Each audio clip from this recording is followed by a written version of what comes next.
tonight about this next story. It's a sensitive subject for many people, what to do with the remains of a loved one. A Columbus funeral home owner hopes for a change in state law so that he can provide an alternative to cremation, an alternative called Aquamation. It's a process that essentially dissolves the corpse. NBC4 reporter Ted Hart is live on Parsons Avenue. Ted, what can you tell us about this? It just sounds a little odd.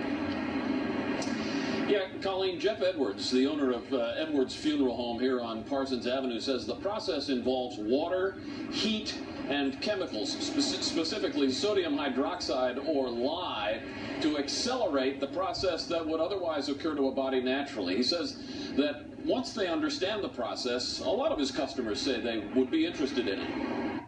Jeff Edwards bought this alkaline hydrolysis system 4 years ago and used it 19 times before being shut down by the state. The stainless steel tray, if you will pull out onto a lift or a table that we have just for this purpose.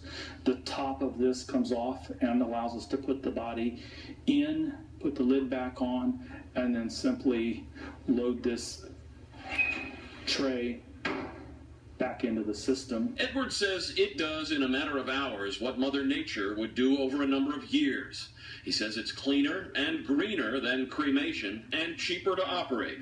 Edwards was the first in the country to offer alkaline hydrolysis for funeral services, and while he has waited for the state to make it legal, it has grown in popularity in several other states.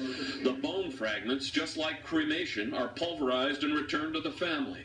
The liquid that's left can go down the drain. It's oxygen, it's hydrogen, it's nitrogen, it's potassium, it's phosphorus. It's all the things that the chemical building blocks of a human broke down to their raw chemical elemental states, the basic state. That's what goes down the drain. That's what goes down the drain.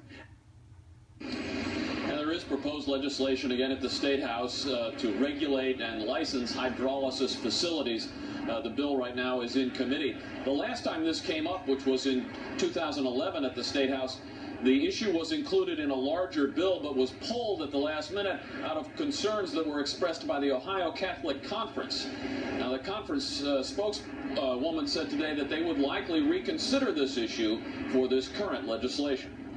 Live on Parsons Avenue, Ted Hart, NBC4. All right, thank you, Ted. Well, we asked the viewers to tell us what they think about this idea of Aquamation. You'll find a very lively discussion going on our NBC4 Facebook page.